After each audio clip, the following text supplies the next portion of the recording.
literally out of breath. Like, I am physically, emotionally, and honestly, spiritually exhausted right now. You need to breathe. Just take a breath before we have a medical emergency in here. I can. My chest is tight. My heart rate is, like, completely unregulated. And it is entirely the fault of a man who looked directly at a camera and decided that faking his own prison release twice in a single afternoon. Like, that was a completely logical, sustainable life choice. The absolute unadulterated audacity of what we just witnessed is staggering. My brain is actively refusing to process the geometry of his lies. Reality television is actively trying to take me out, and I am surrendering. Well, the labyrinthine logistics of what this man attempted, I mean, it requires a whiteboard. You need 3 distinct colors of dry erase markers just to map out the timeline. And a support group. But anyway, babes, happy weekend. We love you. We see you. And babes, we hope you have an amazing weekend. Welcome to the Snark side. Welcome back. And let me tell you, the Snark squad needs to buckle in tightly today because the drinks are officially on deck. Oh, they certainly are. The Casamigos margaritas are flowing, and I am demanding extra salt on every single rim today. I need it crusted. Of course you do, because moderation is just a concept you actively reject. Margaritas instantly make every single conversation better. It is a verified universal fact. And then verified. Yes, and weekend drinks. They just hit differently. There is this very specific healing frequency to a weekend Casamigos pour that cures all ailments. It resets the nervous system. If you say so. And I need the rim absolutely crusted in salt. Like, if my lips aren't burning, if I don't feel like I just took a bite out of the Dead Sea, it is not enough salt. Okay, I'm going to have to heavily push back on this chaotic bartending philosophy. Right. Why? Because the perfect ratio of lime to tequila to triple sec is not some abstract, finger-painting art project. It is a highly calibrated science. It's art. Oversalting the rim is a literal crime against the agave plant. Do you even understand the pH balance required to highlight the tasting notes of a good tequila? I understand that salt is delicious. A delicate, ethereal dusting of salt enhances the palate. A thick crust of sodium is just a cry for help. I mean, it masks the flavor profile completely. I am crying for help after watching this cast. I need the sodium to revive my plummeting blood pressure. Fair point, honestly. But okay, babes, before we fully unpack this reality TV mess, we have to talk to you about our accidental sports era. Oh God, the sports era. Because despite neither of us historically being, sports people, the World Cup energy has completely, utterly radicalized us. It's true. I have been completely converted by international soccer. It completely hijacked my summer. We took this totally spontaneous day trip to Boston with a few friends for the Haiti versus Scotland match. Which we had no business being at. None. But let me paint the picture for you, babes. Imagine you are walking downtown and the crowds are literally spilling out of the pubs and into these old cobblestone streets. It was wall-to-wall people. Fans were proudly wearing jerseys from every country imaginable. And not even just the teams playing. We saw, Brazil jerseys, Argentina jerseys, random local club jerseys. People just wanted to participate in the aesthetic. Exactly. The singing, the chanting, the nonstop drumming, it was electric. Random strangers were high-fiving everyone around them. And the food. We have to talk about the food. Oh my God, the food. The wafting smell of fried dough and sausages. We bought way, way too much stadium food just because everything somehow smelled incredible. We were hoarding carbohydrates. I was double-fisting giant pretzels, churros, whatever else they were handing over the counter. It was pure, unadulterated sensory overload.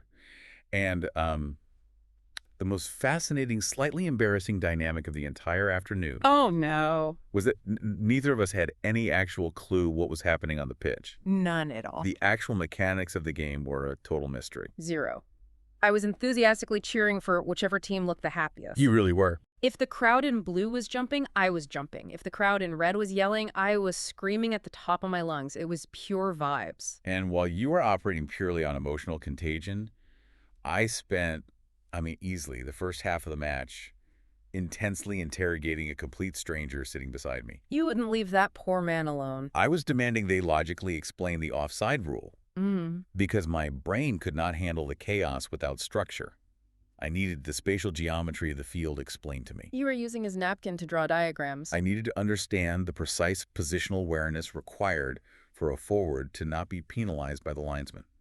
It's a complex spatial equation. And the crazy part is, despite not knowing a single rule when we walked in, it was somehow the most fun afternoon of the entire summer. Which brings me to a very serious sociological realization about our current state of being. Uh-oh, here we go.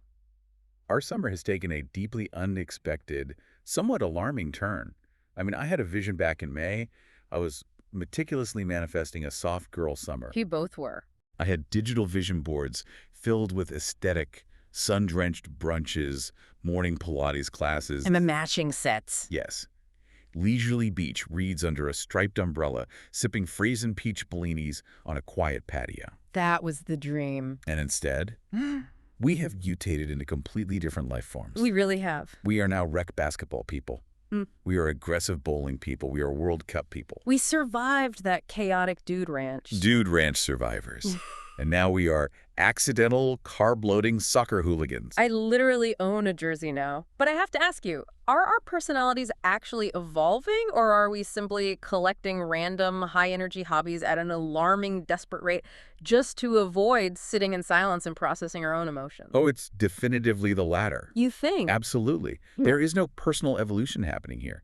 It is pure emotional evasion. We are running from our internal psychological landscapes via recreational sports and stadium carbohydrates. So we're just fleeing our feelings. If we keep moving, the existential dread can't catch us. You know what? I embrace it. Keep the pretzels coming. Exactly. Pass the churros. But babes, enough about our accidental athletic era. We have to get into Love After Lockup. It is time. Because today, we aren't just here to judge the mess. I mean, that's too easy. We're going to put 6 different couples under the microscope to extract exactly why human beings consistently ignore giant neon red flags. Flags that can literally be seen from the International Space Station. Exactly. So let's dive into storyline number 1. Damon, also known as Mumu. Momo. I still can't say it without cringing. Mumu, Bonita, and Goddess. I am officially titling this chapter, The Logistics of Toxic Enabling. Well, the word logistics implies a level of intelligent planning that was entirely absent from this operation. Yeah. But I appreciate the title. Let's lay out the factual groundwork for everyone. Damon is a pocket-sized, heavily tattooed, muscular inmate. Pocket size is generous. He's tiny, Yeah. but apparently very strong, and he currently has 4 children birthed by 4 different women. A busy man. And he is presently attempting the mathematically impossible. He is juggling his devoted fiancée, Bonita, and his opportunistic side piece, Goddess, on the exact same afternoon of his release from state prison. It's just, the arrogance is astounding. So let's unpack the actual timeline of this release, because the audacity is giving me actual hives. Please walk us through the timeline. He walks out of those heavy prison doors, and who is standing there waiting for him? Goddess. A side piece. Yes. And instead of, going to a nice lunch or talking, they immediately retreat to a vehicle and have what they called a quickie. A very generous term. That lasted, by his own brazen admission on national television, 30 to 60 seconds. Yes. 30 seconds of freedom. And we really need to analyze the psychological absurdity of this moment. Please do. He had the absolute lack of self-awareness to describe this hyperspeed event as a water park. Ew. I hate that word so much. He bragged to the producers, completely unironically, that his legs were going crazy. Physically gagged. Let's just pause and offer a deeply sarcastic round of applause for a man who believes a 30-second performance is a flex. A literal flex. He was so proud. From a biological and psychological standpoint, bragging about this reveals a deeply ingrained narcissistic delusion. Totally. He genuinely believes his mere presence is so intoxicating that duration is irrelevant. Bravo, Damon! Olympic-level sprinting. I am spiraling over the physical mechanics of this fake release. Yeah. The sheer audacity to orchestrate this. It was a chaotic operation. So he does the 30-second water park dash with Goddess. Then he gets his cousin to pick him up.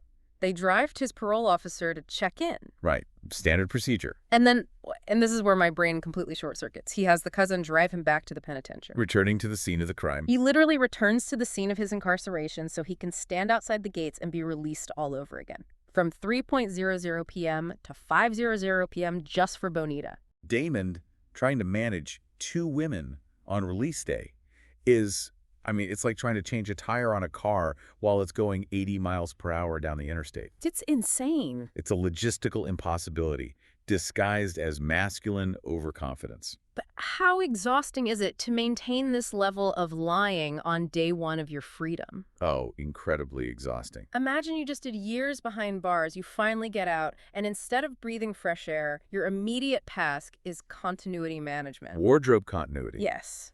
He had to make sure he was wearing the exact same clothes for Bonita that he wore for Goddess. Yeah. The same shirt, the same pants. He even kept his release paperwork in the exact same manila envelope in the exact same bag. Who wants to work this hard on their first day off? It is exhausting, but, the devil's always in the details. And Damon is incredibly sloppy when you actually look at the execution. So sloppy. First, he tells Bonita that he managed to call his mother to coordinate the timing because he had a contraband Android phone hidden in prison. Right, the secret phone. Now, let's think about the disposal of this evidence.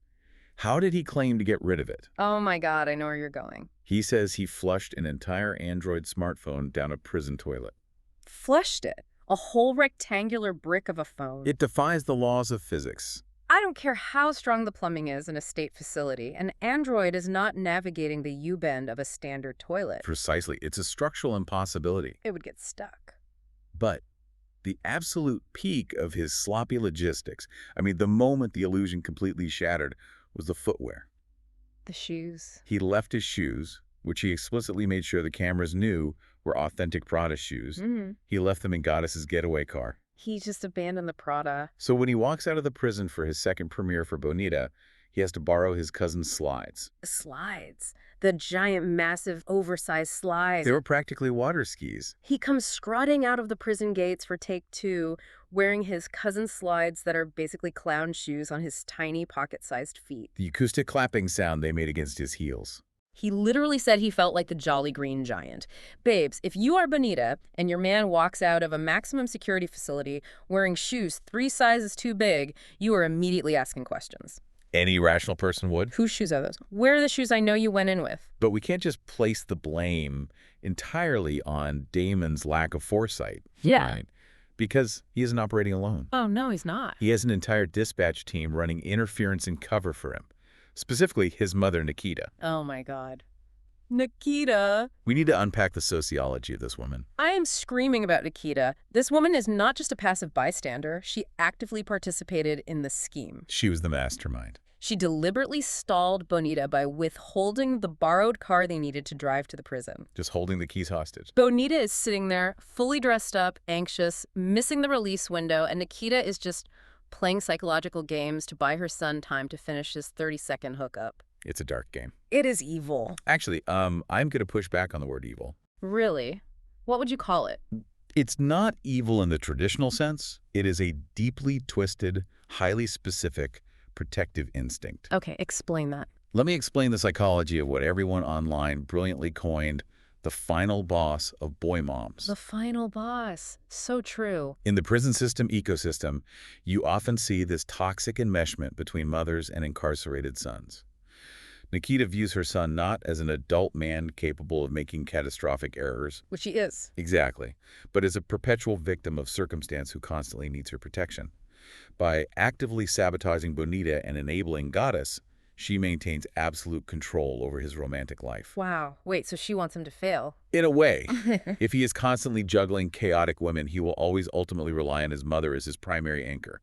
She is enabling his toxic polyamorous chaos because it secures her position at the top of his hierarchy. My mind is blown. She is keeping him messy so he stays dependent. It's textbook enmeshment. That is so dark. And speaking of messy, we have to talk about the most unhinged, visually absurd detail that we clocked online. I know exactly what you're going to say. Goddess's mom showed up to the prison release on a horse. A literal, fully grown equine creature at a state penitentiary. I am spiraling into another dimension. What are the logistics of bringing equestrian energy to a Department of Corrections facility? The liability alone is staggering. Did she trailer it in? Did she ride it down the shoulder of the interstate? I assume she trotted up the exit ramp. Imagine you are an inmate, you finally get your release papers, you walk out into the sunlight, and your side piece's mother is sitting high on a stallion by the barbed wire fence. It is both majestic and terrifying. It really is. It is arguably the single most surreal image reality television has produced this decade. And the fact that the producers didn't even make it the primary focus of the episode Shows how deeply chaotic this cast is. A horse at a prison is just background noise. Literally just B-roll. Yeah. But let's transition from equestrian chaos to our next theme. I'm calling this one Blind Devotion and the Geometry of Disappointment. Let's dissect Daya and Cyrus. The jump scare of the century. I am still physically recovering from this scene. It was harrowing. Okay, let's set the messy premise for you guys. Daya is a 35-year-old single mother of 4 kids, and she has completely head over heels fallen in love with Cyrus, who is 24 years old. Right out of the gate, we have an 11-year age gap paired with a massive disparity in life experience. Right. She's a grown adult. She is managing 4 human lives. His frontal lobe literally just finished developing in a cell. But here is the kicker, the absolute messy cherry on top of this disaster sundae. Cyrus is the ex-cellmate of Daya's ex-boyfriend, Jaden. You literally cannot write this level of incestuous drama. You can't. This brings up a fascinating sociological concept called propinquity. What? Propinquity. It's the psychological tendency for people to form intimate relationships with those they encounter often. Daya's dating pool is incredibly insular. Very insular. She isn't expanding her horizons. She's literally just moving to the opposite side of the bunk bed. Just swapping the top bunk for the bottom bunk. And to understand why she does this, we really have to look at her emotional regulation, or total lack thereof. Yes. Coco. We are introduced to Daya's alter ego, whom she affectionately calls Coco. Coco is a menace. Coco makes a violent appearance because Cyrus calls Daya the night before his release and politely asks if his brother, Christian, can come along on their first date. A totally normal request. And what does Coco do? Please, tell the people. Daya is standing outside her mother's house holding a glass of wine, and she gets so viscerally angry about a sibling tagging along that she literally spikes the wine glass into the concrete. Shards everywhere. She shatters the glass on the pavement. Which we need to pause and recognize as completely unhinged maladaptive behavior. Totally unhinged. You are deliberately breaking glass in the driveway of your mother's home. Presumably exactly where your 4 young children run around and play. In bare feet. And over what? Yeah. A brother wanting to attend a welcome home dinner after years of incarceration. The conflict resolution skills are operating in the negative digits. Negative digits. This is the psychology of manufacturing conflict. Daya creates high-stakes drama to test Cyrus's loyalty before he even steps foot outside. But Biggs, it all builds up to the physical meeting, because you have to remember they have never met in person. Never laid eyes on each other.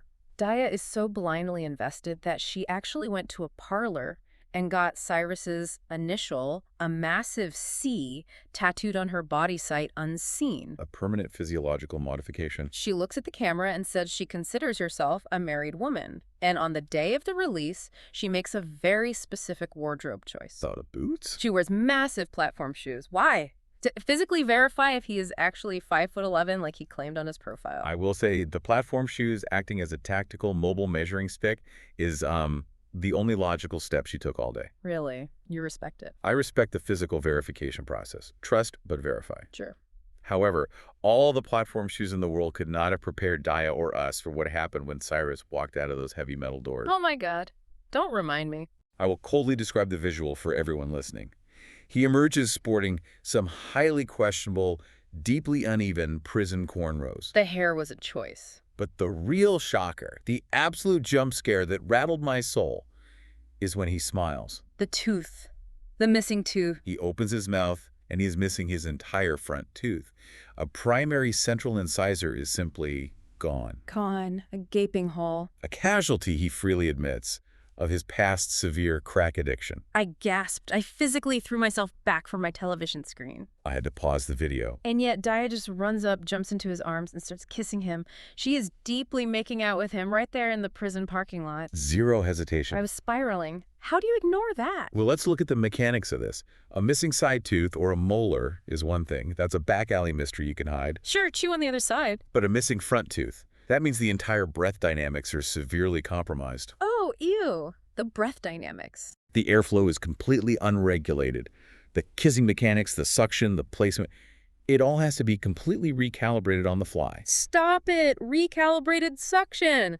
I am going to be sick. And she just dove right in without hesitation. She did not care at all. She looked at the camera and was like, he's not a catfish, he's so hot. Babes, the bar is not just on the floor. The bar is in the Earth's molten core. But why didn't she care? We have to ask why. Why? Tell me why.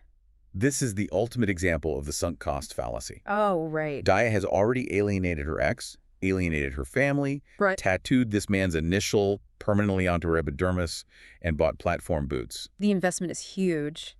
If she acknowledges that the missing front tooth is a deal breaker, she has to acknowledge that her entire reality for the last year has been a manic delusion. Wow. It is psychologically safer for her to kiss a man with unregulated airflow than to admit she made a terrible mistake. That actually makes so much sad, tragic sense. She's in too deep to turn back. Okay, let's pivot to our next theme, because speaking of the sunk cost fallacy, we have to look at Carrington and Zay. Oh, the financial crimes unit. And Michael and Kaylee. Let's call this chapter The Economics of Delusion and Phantom Transactions. The IRS needs to be put on high alert for this entire segment. Let's start with Zay. Yes, start with Zay. His highly anticipated release is completely blocked. His parole plan is officially denied because he was supposed to go live at his sister Carly's house. Carly with an I. We'll get to her. But, plot twist, Carly's baby daddy, Darius, is also a convicted felon. You cannot legally parole to an address shared with another felon. So his release is halted. He is stuck. Stuck, panicking, and apparently incredibly desperate. Because Zay gets on the tablet, calls Carrington, and pitches her the most mathematically ridiculous scam I have ever heard in my life. It is an insult to the art of the scam. He claims he has 3 disciplinary strikes on his permanent prison record that are holding up his alternative release. Okay, plausible so far. And then he tells her he needs exactly $300. That's exactly $100 per strike to pay a friend who can magically wipe them from the state's mainframe. We need to hilariously deconstruct how insultingly stupid this scam is. Please do.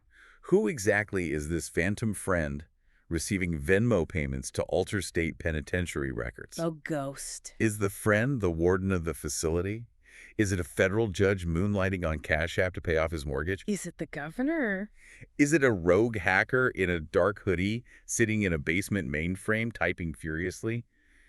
You cannot bribe the Department of Corrections bureaucracy for a flat rate of $300. It's so cheap. That is the price of a mid-tier espresso machine. You are not buying a clean federal record for the price of an espresso. It is so mind-numbingly dumb, and I am absolutely dragging Carrington for even entertaining this conversation. She's supposed to be educated? Exactly. Carrington presents herself to the audience as this highly educated 25-year-old grad student. She is supposed to be the smart one. The intellectual of the group. And she's sitting there in her apartment wondering, like, should I send the money? She claims she feels a moral obligation because Zay supposedly gave her $7,000 from a prison business while he was locked up. Yes. And I heavily shade the supposed prison business. I don't believe it for a second. He was not running a Fortune 500 company from the top bunk of a 6x8 cell. Whatever goods or services he was bartering to amass $7 grand, it was not legal. The supply chain was highly suspect, and the IRS certainly wasn't collecting capital gains tax on it. Definitely not. But let's look at why Carrington believes the $300 hacker story. Again, sunk cost fallacy. Yep, she's invested. She has invested so much emotional capital into the myth of Zay's as a wealthy prison entrepreneur.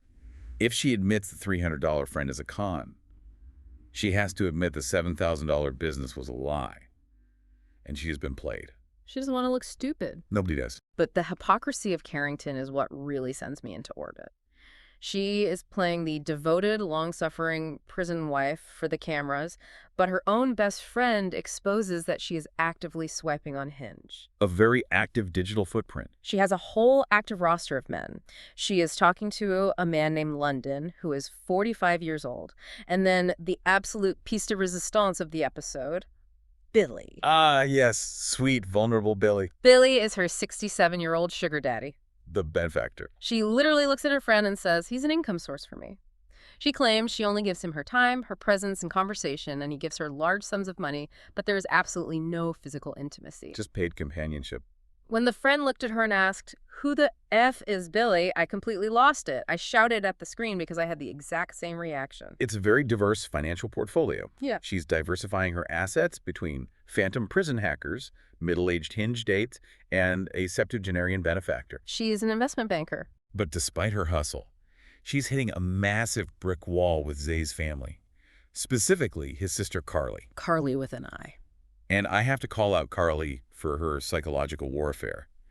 Carrington calls Carly simply to ask about the status of the parole plan, and Carly acts like a territorial, middle school mean girl holding court in the cafeteria. She really does. She flat out refuses to give Carrington any information and literally hangs up on her, simply because she wants Zay to get back together with his ex-girlfriend, McKenna. She literally answered the phone and said, "It's Carly with an I," and I'm not telling her anything. The immaturity. It's exhausting. The deep-seated jealousy. Why are you guarding your adult brother's state parole plan like it's classified nuclear codes just to play matchmaker with his high school ex? Because the family dynamics are deeply broken, and controlling information is the only way Carly feels powerful. It's so toxic. Which segues us perfectly into the other side of our economics of delusion chapter. Michael and Kaylee. Oh my God, the house explosion. It was a detonation. Let me set the chaotic scene for you guys. Michael gets a temporary day pass from the halfway house to visit the blended family home where they are managing 4 kids. A stressful environment to begin with. They're supposed to have a nice, calm, restorative welcome home dinner.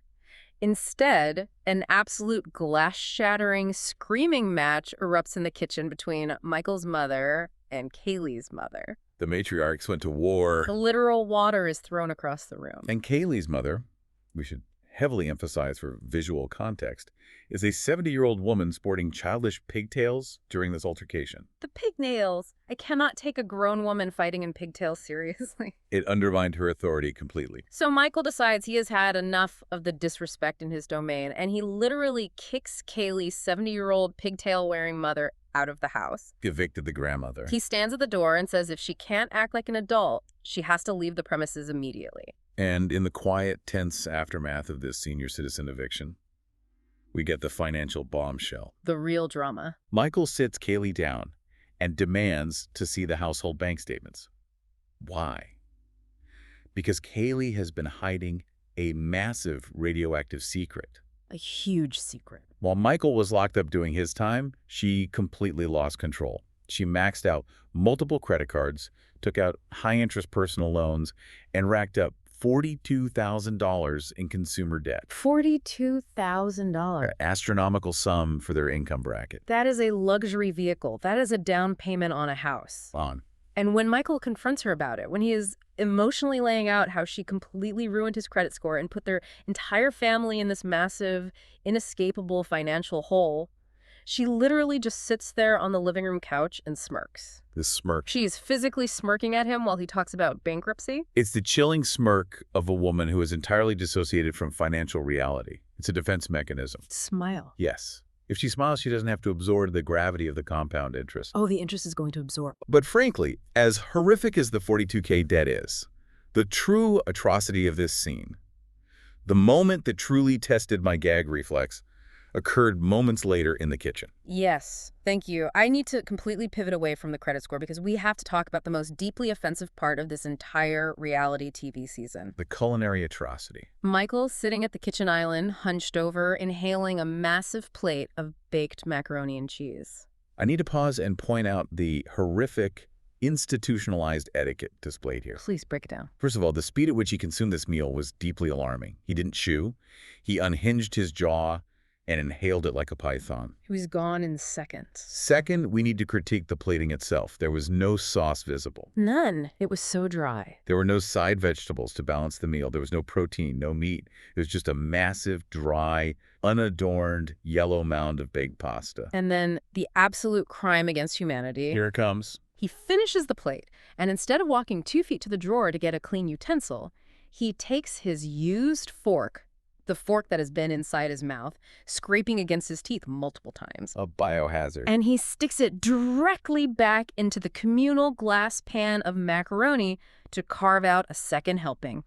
I physically gagged. It was visually traumatizing. I was screaming at the television. How do you do that in a house with children? Well, let's elevate this snark to actual sociology, because there's a reason he did that. A reason other than being gross? Yes. It is a profound violation of the domestic social contract. Absolutely. You do not cross-contaminate the communal baked goods with your saliva-coated cutlery. It's barbaric. Thank you. But what we are witnessing is textbook resource guarding and the lingering effects of institutionalized eating habits. Oh, like prison habits. Exactly. In prison, food is scarce, meal times are rushed, and sharing is a vulnerability. You eat fast, and you claim what is yours.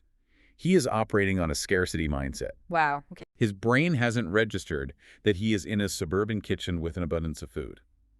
The dirty fork is a territorial marker. He is marking the mac and cheese as his. I get the neuroplasticity of it all, I really do, but babes, he is home. He has a dishwasher. It's true. You have to unlearn that survival behavior before you give the whole family strep throat. The germs don't care about your trauma. Between the $42,000 hidden debt and the dirty fork and the dry macaroni, I honestly don't know which is a bigger red flag for a marriage. Both are grounds for annulment. Okay, let's move on to our fourth theme, the psychology of high-stakes institutionalization. Let's talk about Kirsten and Brady. The stakes in this specific storyline are legitimately life-altering, which makes their subsequent decision-making all the more infuriating to watch. Infuriating is the word. Let's outline the pressure cooker. Brady just completed a grueling 6-year sentence in federal prison for drug trafficking. He is classified as a DF1 special offender. Very high risk.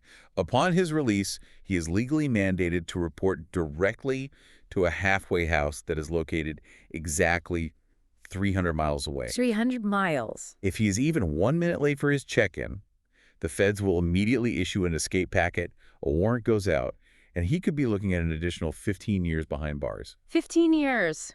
Babes, if 15 years of federal time is hanging over my head, I am driving a military convoy. I'm leaving the day before. I have a stopwatch, a police escort, and a siren clearing the lanes to get to that halfway house. But no, what do Kirsten and Brady do? The worst possible thing. Despite this literal federal ticking clock, they pull the car over so they can consummate their marriage in the backseat of a cheap motel before they hit the road. A staggering lack of foresight. I was screaming at the screen, what is fundamentally broken in your time management skills? The prioritizing of a brief, physical encounter over a decade and a half of sustained freedom is a fascinating, tragic psychological study in impulse control. It's beyond impulse control. People who have been institutionalized for years often suffer from adrenaline addiction. The sudden lack of rigid structure causes them to seek out high-risk behaviors just to feel a sense of control. So they created the drama. Unconsciously, yes. Yeah. And of course, karma, which has a wonderful sense of timing, instantly arrives in the form of a massive multi-lane traffic jam caused by a flipped semi-truck on the highway. The panic in that car. They are sitting in dead-stop traffic, the clock is ticking down to the minute, and Brady's anxiety peaks so severely that he literally makes Kirsten pull the car over onto the gravel shoulder so he can throw up. A visceral physical reaction. He is violently puking in the weeds from the stress of potentially going back to a cage. And we have to bring a slightly serious analytical lens to the aftermath of that panic attack. After he gets back in the car, Brady openly admits his severe addiction history. Yeah, that was heavy. He is shown taking a Suboxone strip. He places it under his tongue to proactively fight off the opioid cravings that are being actively triggered by this massive spike in stress. But, you know, we want him to be safe. Absolutely. We absolutely commend anyone committed to recovery. But we have to objectively look at the foundation of this relationship. How did these two meet? Oh my God, the origin story. Kirsten originally met Brady when she was heavily pregnant with another man's child, and she was aggressively confronting Brady because she caught him stealing from her. She met him while confronting him for theft, while pregnant with someone else's baby. Yes. And now they are legally married and racing federal marshals down a highway to a halfway house. Exactly. When your relationship begins with theft and confrontation, chaos becomes your baseline for comfort. A quiet, peaceful drive to a halfway house feels unnatural to them. They need the adrenaline. They subconsciously seek out the brink of disaster because it's the only frequency where they know how to communicate.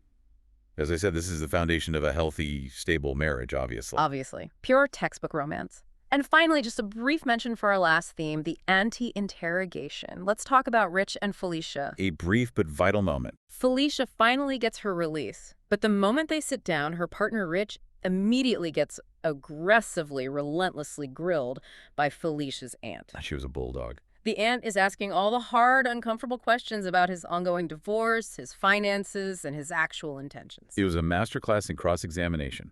She was probing for weaknesses like a seasoned litigator. I love a fiercely protective auntie. Honestly, watching that scene, I decided I need Felicia's aunt to pack her bags, drive across state lines to Carrington's apartment, and violently interrogate her 67-year-old sugar daddy, Billy. We need to crowdfund her travel expenses. She is the only person on this entire network asking the right questions. We need to put her on retainer for background checks. Healthy familial skepticism is the only known cure for reality TV delusion. It really is. All right, that covers the sprawling chaos of the week. Now, as is our sworn duty, we must formally judge it. It's time for our first segment, Love or Lockup Logic. Yes. The rules for the Snark Squad are simple. For every major couple we just discussed, we must passionately debate and officially label the relationship as one of three things: love, delusion, or temporary insanity. A crucial diagnostic tool. Let's start with our messy trio, Damon, Bonita, and Goddess. I'll take the lead on Damon.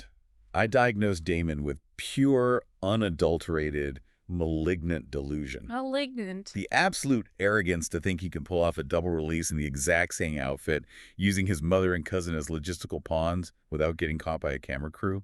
It's deeply delusional. He thought he was slick. He thinks he's a criminal mastermind playing 3D chess, but he left his Prada shoes in the getaway car.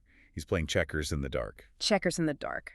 I agree with delusion for him, but I am screaming temporary insanity for Goddess. For the 30 seconds. Yes. To genuinely believe that waiting years for an incarcerated man just to get a 30-second hyperspeed hookup at what he disrespectfully calls a water park. Ugh, that word. And then being immediately abandoned so he can go play the doting fiancé to another woman. That is the peak of temporary insanity. She needs a wake-up call. She needs therapy. Okay, next couple. Daya and Cyrus. I feel confident this will be a rare moment of absolute agreement for us. Completely. Both of us agree this is 100% temporary insanity. Without a doubt. Let's review the facts. You are leaving your 4 young dependent children at home to drive to a penitentiary parking lot to pick up a 24-year-old man you have never laid eyes on. A man who used to share a tiny metal toilet with your ex-boyfriend. And who walks out missing his primary front tooth. That is the clinical definition of insanity. The decision to wear platform shoes to independently verify his height was the only tether to logic she displayed all day. Yeah. Everything else was madness. Pure madness. Next up on the docket, Carrington and Zay. What are we labeling this financial disaster? I am officially calling it delusion across the board. Tell me why. Carrington genuinely believes she is this hyper-intelligent mastermind sugar baby. She thinks she is expertly juggling London, the 45-year-old, and Billy, the septuagenarian, fully funding her graduate lifestyle. She thinks she's running the game. Yet, despite this supposed street smarts, she is literally 5 minutes away from wiring $300 to a phantom prison hacker named a friend. She is delusional about her own intellectual superiority. Spot-on analysis. And finally, Michael and Kaylee. I am immediately, without hesitation, voting delusion for Kaylee. The smirk seals it.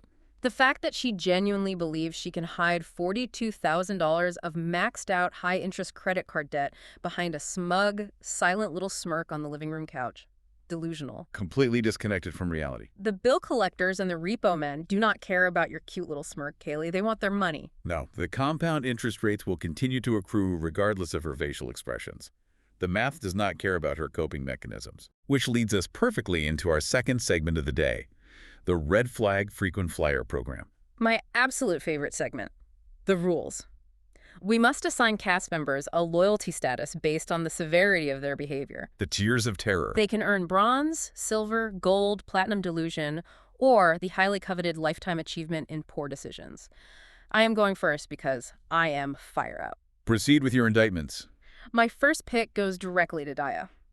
She's receiving platinum delusion status. You simply cannot throw a full, fragile wine glass onto the concrete driveway over your new man's sibling wanting to attend a welcome home dinner. A profound overreaction. You just can't. That is platinum tier unhinged emotional dysregulation. I fully support that ranking. The glass shattering was a terrifying preview of their domestic life. Who's your pick? For my pick, I am bypassing the lower tiers entirely. I'm going straight to the top of the podium.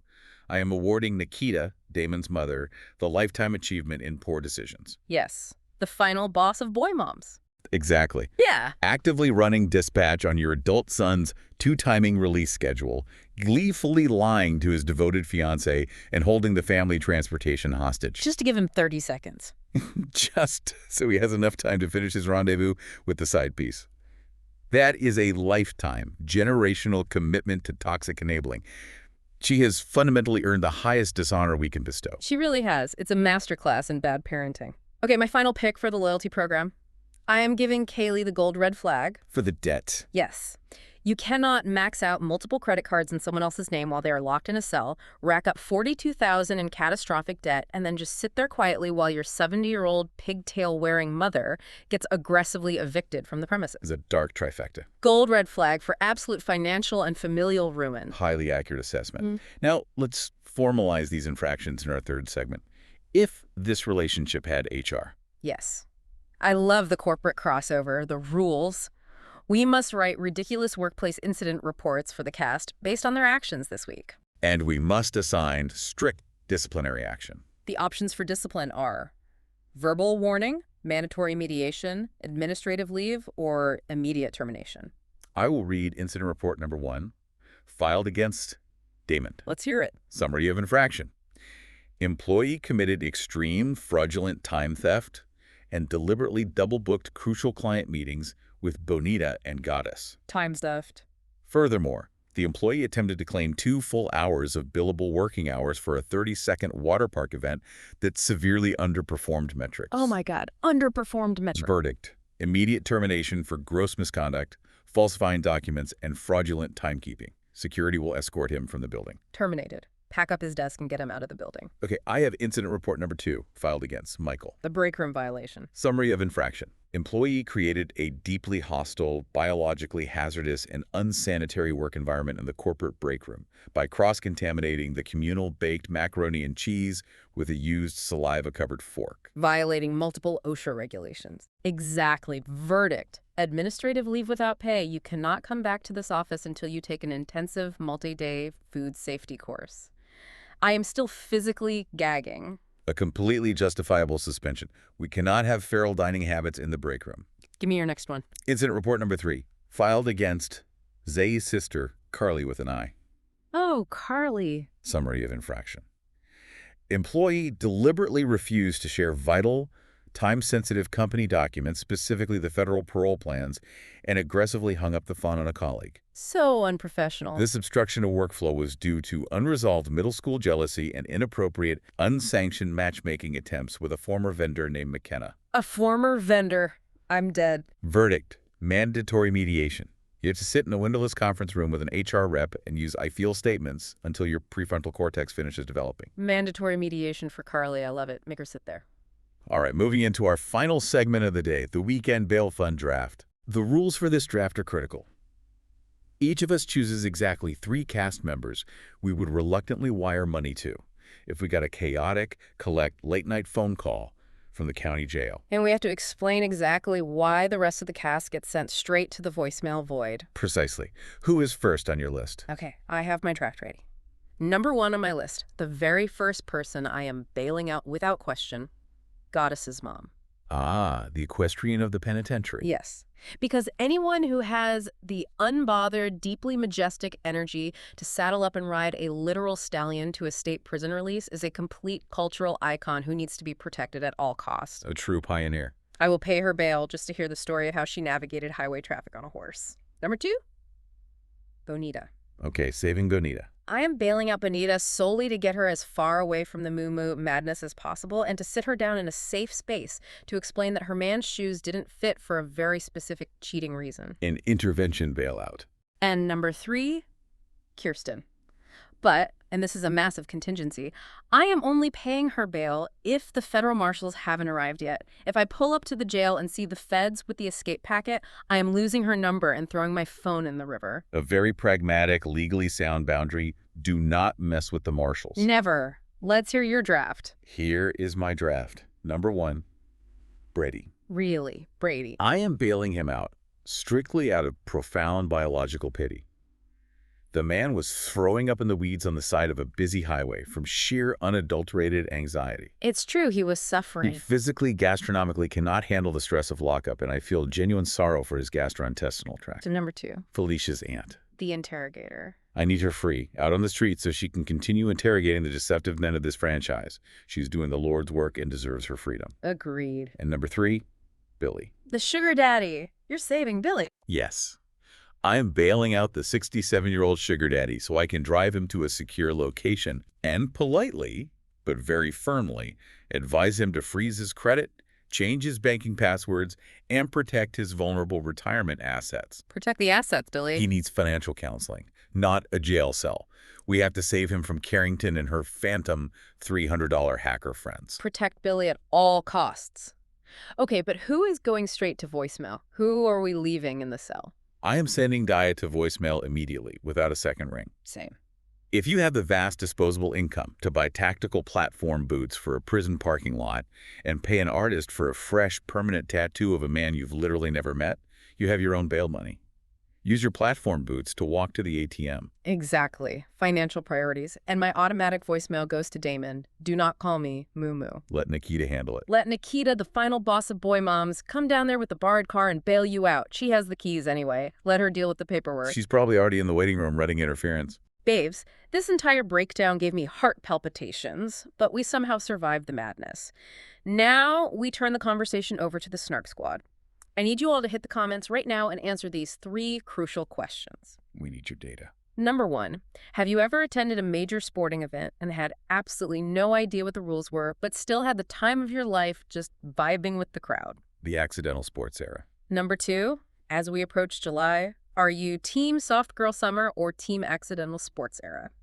And finally, which Love After Lockup couple from today's discussion deserves the absolute biggest, most radioactive red flag award this week? We need your votes to settle the debate. We eagerly await your sociological analysis in the comments. And before we close out, I want to leave you with one final thought to ponder. Ooh, leave us with a thought. We spent an hour mocking these couples for ignoring red flags, but think about the deeper implication here. If massive concrete walls, razor wire, and years of physical separation couldn't protect these people from catastrophic heartbreak, financial ruin, and terrible decisions, what makes us think a halfway house will fix anything? Wow, that's deep. The real prison for these couples isn't the building they just walked out of. It's their own stubborn refusal to see the red flags they're actively painting green. Think about that the next time you're casually swiping on Hinge and ignoring the warning signs in a profile. You might not be so different from Carrington after all. I have chills. Thank you to everyone for listening and surviving this chaos with us. Please remind yourselves to like, comment, subscribe, and share this session with another snarker who desperately needs their reality TV fix. You know the drill, babes. Stay chaotic, stay delusional, and we'll see you on the Snark side.